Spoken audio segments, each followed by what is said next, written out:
I've never gotten on here before in my spiritual garb and done channeling, and I thought that I would do that tonight because I really want to channel into a particular energy of people that are having a complication in their life right now.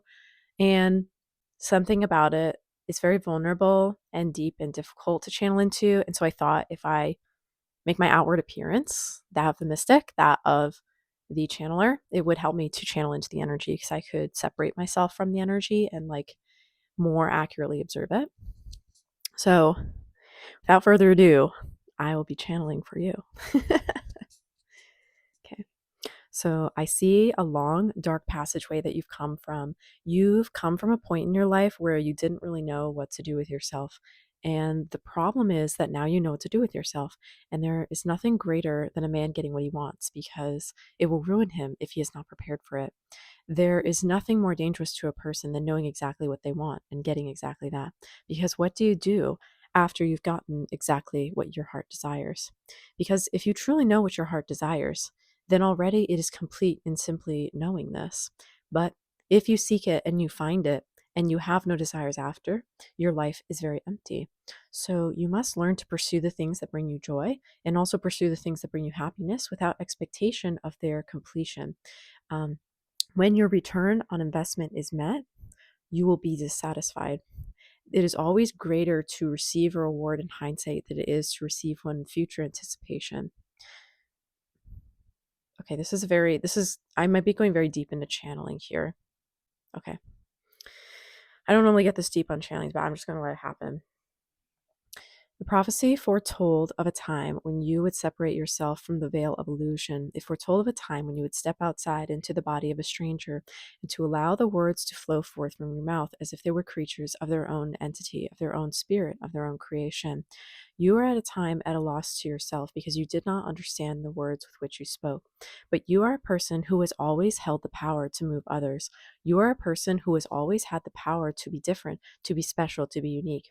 You've not tapped into this power yet because you are afraid of being different. You are afraid of being special. You are afraid of being perceived as unique. But the problem with your fear is that it comes with illusion.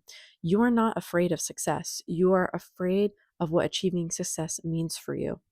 You think you can handle it, and yet you don't think that you can handle the people that come from success. You think you are a washed up has been. You think you have already achieved everything in life that has been put into your heart to achieve, but you've only just begun your journey. You've only just begun the riddle. There is a problem with you where you constantly seek to do greater and greater things without acknowledging the beauty of what lay before you, without acknowledging the diligence of your hard work.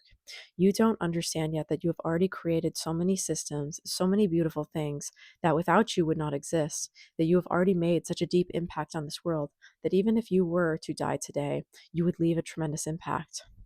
But the impact of you would be felt for eons after, even if you were to vanish from this earth this very same day. But you insist to yourself that you have small thinking, that you have small ideas, that you have small ripple effects as a tide pool or a tidal wave. You are like a tsunami force. You are someone who is capable of great change. You are someone who is capable of great development. You deny yourself your development because you fear its becoming. In becoming this great thing, you will become someone different. You will lose aspects of yourself that are not connected with you anymore, and this terrifies you. There's nothing so fear inducing as our great becoming. For as long as we desperately claim to know what we want and claim to want what we know, we actually do not. We fear achieving what it is we desire because we don't know what to do when desire has been quenched. We only know what the unending thirst of hunger feels like. We only know what the constant pain of desire and arousal feels like. We do not know what it is to have these things satisfied within us. So, when they are satisfied for the moment, it becomes a relief and then a pressure. There's a pressure to experience more. There's a pressure to do more. There's a pressure to live more. There's a pressure of not having enough. When you realize, collective, that you are enough as you are, you will be satisfied with the work your life has accomplished. You will be satisfied with the things you have done. But until such point that you can reach within yourself and realize what you have already done is sufficient, you will perpetually be in a state of dissatisfaction.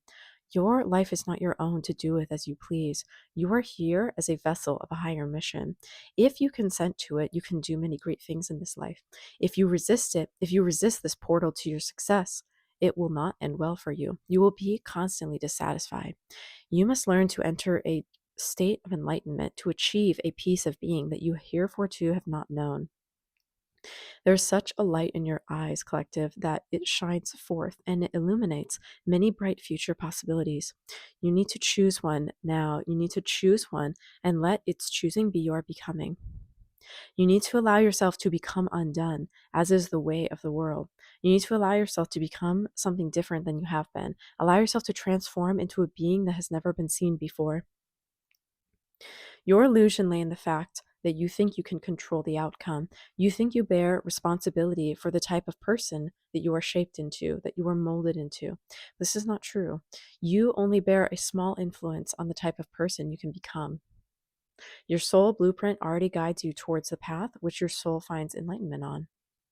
You will not be able to achieve enlightenment if you try to pursue a different soul path. Therefore, you are actually not able to choose the person of your becoming. It has already been laid out for you. You already know who you're going to be, yet you fear it.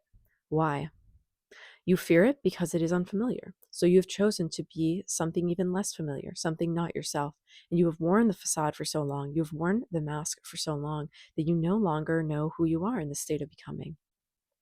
You have lost yourself to the vision of success. You have lost yourself to the feeling of desiring control, of performing a spectacle for the masses to see. You have lost yourself to the intricacies of your art. You no longer know what it is to hold pure joy. You no longer know what it is to know connection to the soul. You no longer know what it is to have difficulty and setbacks and overcome. You only know the quiet diligence of hard work and perfectionist outcomes. You need to let go, collective, of your desire for control. You need to collect the things that are owed to you and move forward. You need to let go of the person in the past that you thought you would be. You need to let go of the person in the future that you might be. You can only grasp who you are in this very moment. And you must allow yourself to be entirely this person, exactly as you are in this very moment. It is very important to your becoming, collective, that you place the rung on this ladder, that you understand exactly where you stand right now. Imagine a ladder with only the bottom rung and the top rung in place. It is impossible to achieve one point to the next, but you must have many ladders, many stages of development, many kinds of truths and types of ways and states of being before you can ascend from one place to the next.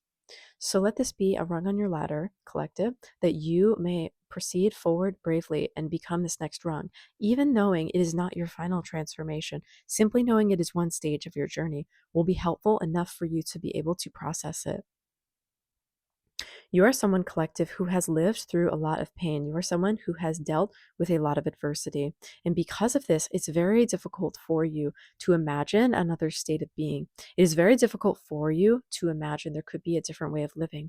Your life has been pain. It has been all you have known. Pain is familiar. Pain is uncomfortable, and yet uncomfortableness can become familiar over time and become preferable to comfortableness because you are afraid of the unknown. Being comfortable, being satiated, being satisfied feels foreign, feels different. You've experienced moments of this, but you haven't fully lived it yet. And now, as you step into your purpose of fully knowing this and fully experiencing it, you are afraid. Why? Why are you afraid of the state of your becoming?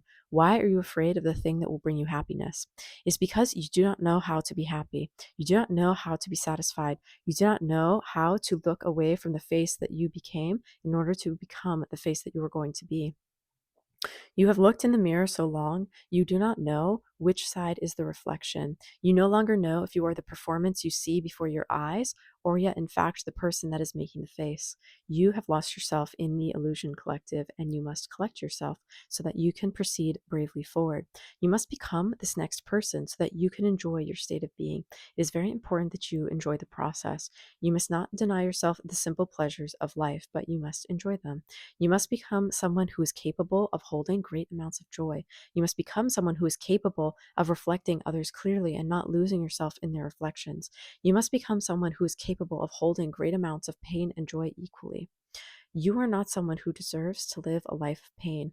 You are not someone who deserves to live a life of suffering.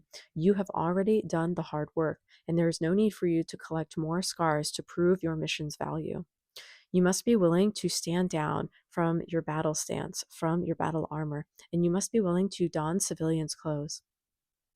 This is the work of a lifetime, collective. This is the work of one who spent many years learning to trust themselves again, many years deprogramming from religious constructs and from challenging constructs and binary norms. This is the work of someone who is dedicated to their higher mission and their higher calling. You cannot compare your paths to others because they simply will not match. They will not resonate with each other. You must become someone who is willing to let go of the resonation you once experienced with other people. You must allow yourself to fall into this new way of being and trust there are new beings who will catch you here in this new state. You are not alone. You feel very alone because you have made yourself alone, but you are not alone. You are someone who has battled a great many deal of adversities, and yet you are not alone. You are someone who is surrounded by many fans, and yet you feel alone. Therefore, it is not the number of people who surround you that dictate your terms of loneliness, but rather how many you allow close to yourself, close to the center, to feel seen and perceived. You do not allow yourself to feel perceived, collective. And this is your greatest pain point. You must allow yourself to become vulnerable and perceived and seen. You must allow yourself to become a child in the eyes of others. And by exposing your pain and your sadness, you will heal from them because there is power in witnessing another's defeat. There is grace in another person extending you sympathy and love and support and kindness. You must be able to accept these things. It is just as powerful to accept a handshake from a friend as it is to accept a blow from an enemy. You are far more used to accepting blows from enemies, though, and you are constantly on the lookout for this. But you must drop all defenses if you are to proceed to this next stage of your living, because the next stage of your living approaches like a whirlpool. It will pull you to the very center, and you will not be able to escape unscathed.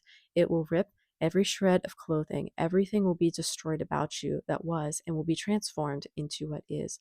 That is what this Scorpio season is doing for you.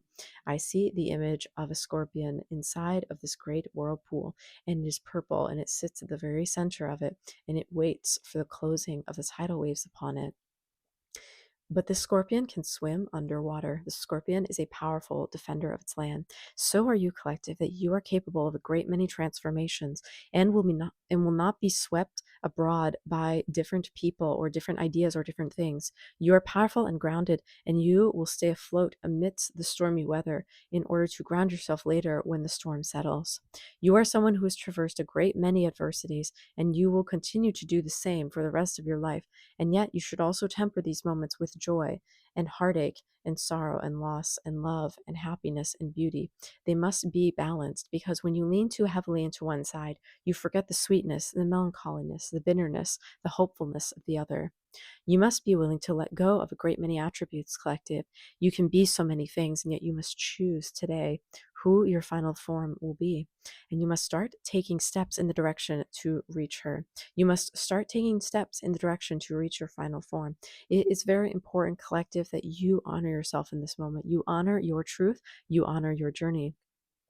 You are someone who has proceeded through a great many agonies, and each agony has taught you something different. There have been 4 agonies in particular in your life which have caused you the most suffering. And when you navigated through these agonies, they taught you to become more of yourself. And yet you have chosen to distance yourself from who you are, because who you are is very painful. And so you don't want to be who you are. You want to be someone else who is not in pain. But guess what, collective? You can become yourself while not experiencing the pain. You have to be willing to alchemize it, though. You cannot sweep it under the rug. You cannot bury it. You cannot push it away. You cannot dole it off onto another person to complete the work for you. You must be willing to take the role of emperor and don the apparel that is fitting of your station to perform the duties that are soon to be required of you. You must become the shining beacon that you sought for when you were younger. You must become the person who is capable of shattering illusions. You must become the person who is able to step through the veil and hide others from their true selves, only to reveal it to themselves so they are able to bear it. You must become the person who is able to differentiate the shadows from blackness, from the mirror from the reflection. You must become the person who is able to see the vanity in others and recognize the vanity in yourself. You must become a person who is capable of a great many apocalypses and surviving them in order for you to become this next version. You are not alone. You are not fragile. You are not weak. You are incredibly strong. And the problem with your strength is it causes you to believe that you can be strong to the point of defeat. But you need to learn to let go. You need to learn to give in well before your defeat is at hand if you are to be successful. There are so many things waiting for you to achieve that it is impossible if you sit here and do nothing to achieve them. Yet, if you insist on being your greatest roadblock, there will be stumbling blocks sent to you to destroy this within you so that you cannot adhere to this tendency. So you can either let the universe sabotage your efforts at creativity, or you can take a chance, be vulnerable, and be seen. And you can delve into these arts yourselves and risk being seen, risk the exposure that comes from vulnerability, from authenticity. And if you can become this complete version of yourself, you'll become much happier. If you can become this vulnerable version of yourself, you'll become more authentic. If you can become authentic, you will inspire others to live this way. And our authenticity is where we shine the most. It is where we are most happy. If we cannot have authenticity, then we have nothing at all. We are all simply carbon copies of the same individual who is also unhappy, performing the same dance narrative of something that is stupid and meaningless and worthless. There is nothing worthwhile about copying another's dance except if you put your own spin on it. There is a need to rewrite the narratives and the rules and the bondages you have placed yourself under. There is a need for you to release and let go of these tides you have put on yourself. You need to step into your power collective in a much different way than people have been teaching you to do so. By being vulnerable, by being humble, this is something that you can step into. You need to allow others to perceive you and not worry what they are going to think of you. Your authenticity is an expression of rebellion. Your vulnerability is an expression of truth. Others who hate this within you hate truth and hate authenticity, and you should leave them to it. There is no shame in expressing truth and authenticity and vulnerability. There is no shame in it at all. There is shame in shaming another person for expressing their vulnerable truth. You need to let go of the person you have been. You need to let go of the people you are going to be. You need to let go of control and the idea that you can shape this outcome. You have no choice over who you become. No matter how you manifest, no matter which path you take, ultimately the choice is already yours. It is already your higher self's decision. You have already decided who you would be. You may choose different routes, but there is only one true route in store for you. No matter what flavor you add to the soup, it is still soup at the end of the day. And you are a glorious soup collective. You may be made with chicken stock or beef stock or vegetables or meats or fish or dairy, but it doesn't matter because at the end of the day, you are soup and you can never change that. And so you should celebrate it. You should enjoy it. You should spread your message of soup to other people and you should share it with hungry mouths to be fed. You shouldn't lament the fact that you are not steak, that you are not mashed potatoes, that you are not liquor, alcohol, and chocolate, because you are soup. You are nourishing and you are whole and you are wholesome as well. And you should not make yourself a scoundrel in the face of this simply because you are not something that you are not.